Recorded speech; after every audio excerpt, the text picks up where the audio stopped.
Hey, what's up everyone? Welcome back to a brand new video. I hope all of you are doing great. I'm doing great myself, and today, as you can see from the title, I'm going to show you how I did my song Infinity. It was released 1 week ago, exactly 1 week ago. It was actually released on a Saturday. I hope most of you that are watching this already heard it. So yeah, I guess enough talking. I'm gonna go straight into the project and show you what I did.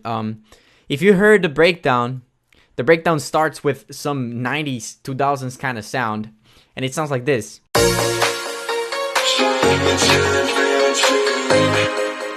The breakdown basically is 4 elements. So the chords, the bass, the lead, and the vocals, and that's it. The chords started off like this.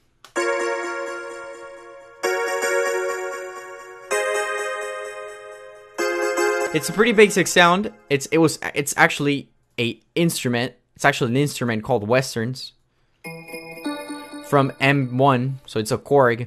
And then the leads that accompany these chords sound like this.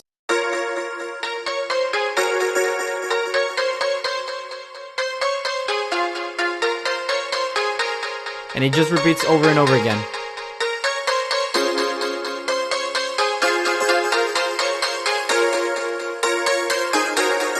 But then I added a bass line, which goes with the, obviously, chords. But this is not the right sound. I actually used to have some plugging for this, but it doesn't work anymore for some reason. So I just opened a random sound that sounds kind of similar, but it's not exactly the same sound.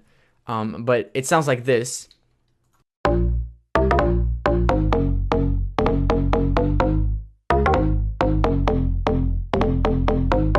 Kind of future house kind of thing, but also like old house. So if you combine the chords, which already sound kind of vintage, and the melody, it sounds like this. I actually also added drums. Oh yeah, the first thing that I added was this crashes that sound like 90s kind of crashes. Every 8 bars you hear that. Then I have this drums that sound also 90s, and then a kick and a clap. It's supposed to sound old school. Even the transition that I used here, it's just a snare with a volume automation. It sounds like this. Pretty cool. And then I also have an ambience in the back. The vocal originally sounded like this. This is just a sample. Take me to infinity. Yeah, so the vocal originally started like that, and then I added a MIDI. I added my own MIDI out, which is controlling the notes being played by the vocal using vocal synth. And it's just a thing I made with the vocoder, CompuBox and Polybox, and then you just, if you want to link it, you obviously go here, and then input, put it on 1, and make sure to add a MIDI out that is a port 1 as well. So then you can play any melody over whatever vocal you have. And I made this one because I thought it sounded good.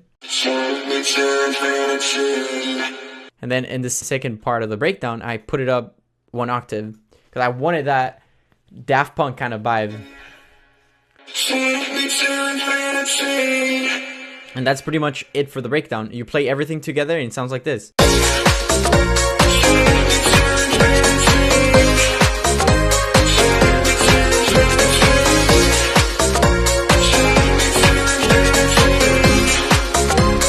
I actually made this song, let's see when I made it.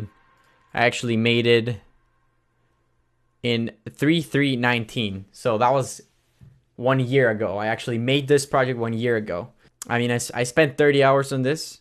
Not that much, but every hour was actually with purpose. Every hour that I spent on this, I was actually working like full time, full on.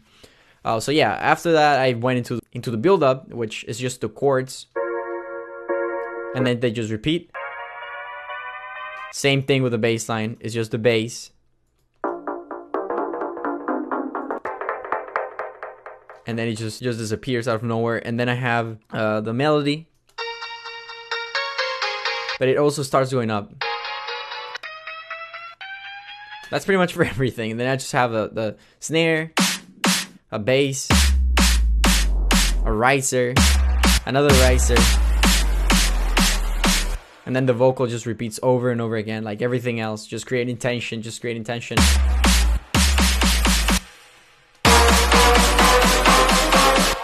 I also introduce the breakdown, the drops melody and the drops bass line in this sample here. Here's the bass line. And it's just slowly introducing them. So when the drop hits, you already know what you're gonna listen to. So the drums are pretty basic, just a kick, a clap, and that's it, pretty much it. I have a clap in the background that it's being automated so that it doesn't go that crazy. Just like that. And then I have pretty much, that's it for, yeah, I have, as soon as the drop hits, I'm also using the same crashes just to keep that feeling. Then I have a layer for the bass line that sounds like this.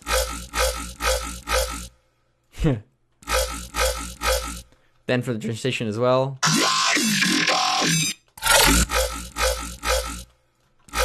You can barely hear this, but it's just there.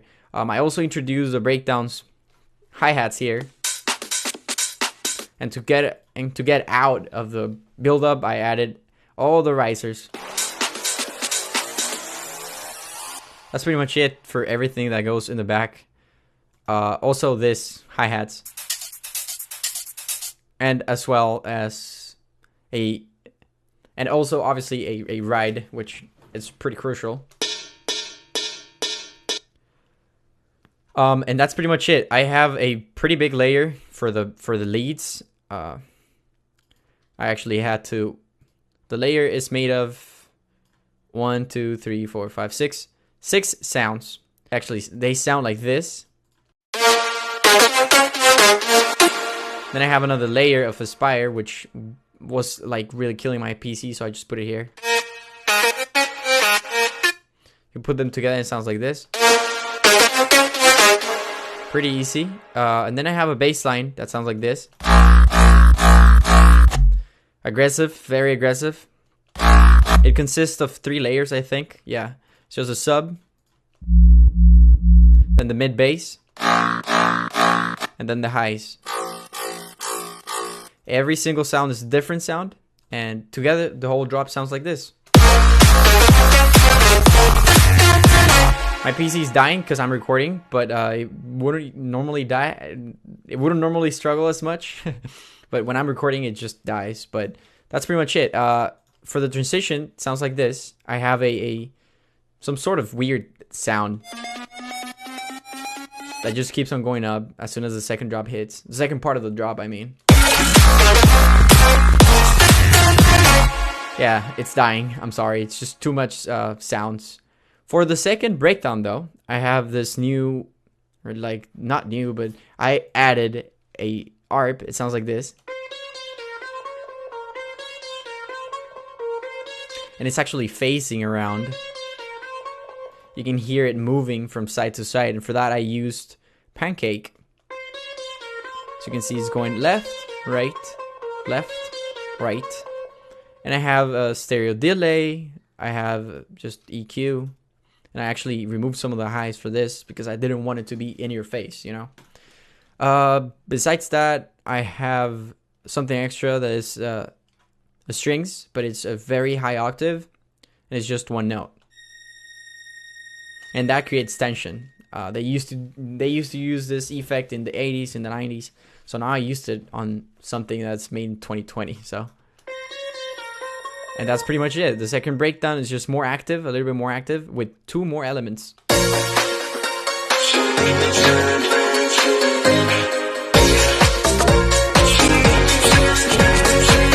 My computer is dying. And then for the second drop, the only difference is that it starts with hi-hats.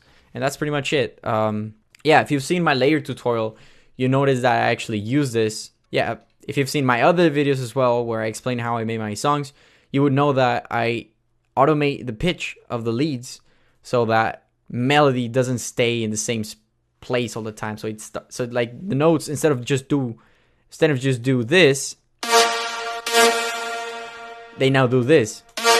They go like one, and it's kind of better. I kind of like it better. Also, the high notes, I put it from up, down, up, down, up, down, and that creates a little bit more punch on the leads and everything. Yeah, I think that's it for this. It all started with chords. Then I made the bass line, and then I made the melody, and that's pretty much how it started. The drop is basically a deconstruction of the breakdown, but this song started with a breakdown, and that was pretty much it. There's actually a bigger reason of why I called it infinity. What the infinity symbol usually defines dualism, and dualism is basically that a program that we've been implanted, and everything that we do, everything that we see, we usually see it in a dualistic way. So it's a good and a bad, or black and white, or sad or happy, you know. And what I was the message behind this is for you to see beyond that, because the symbol usually refers to the dualistic mind. And if you take me to infinity, if you take me beyond that, you will be able to see life beyond the dualistic aspects. So I don't know, I would go deeper in this, but I feel like that's just for another video, I guess. But yeah, that's what I did. These are all the elements on my songs. For those of you asking, oh, show us the sounds, I don't need to show you the sounds, because all the sounds are the sounds from my sample pack and from my preset packs. Like, anyways, hopefully you guys like this. Hopefully you enjoyed seeing how the song was actually made. Hopefully it gives you some sort of guidance into understanding how you should see music. Remember to try to make your music with a deeper meaning than just trying to make it famous. Like I told you a little about the story, the infinity story. Once you break that dualism, a lot of doors will open.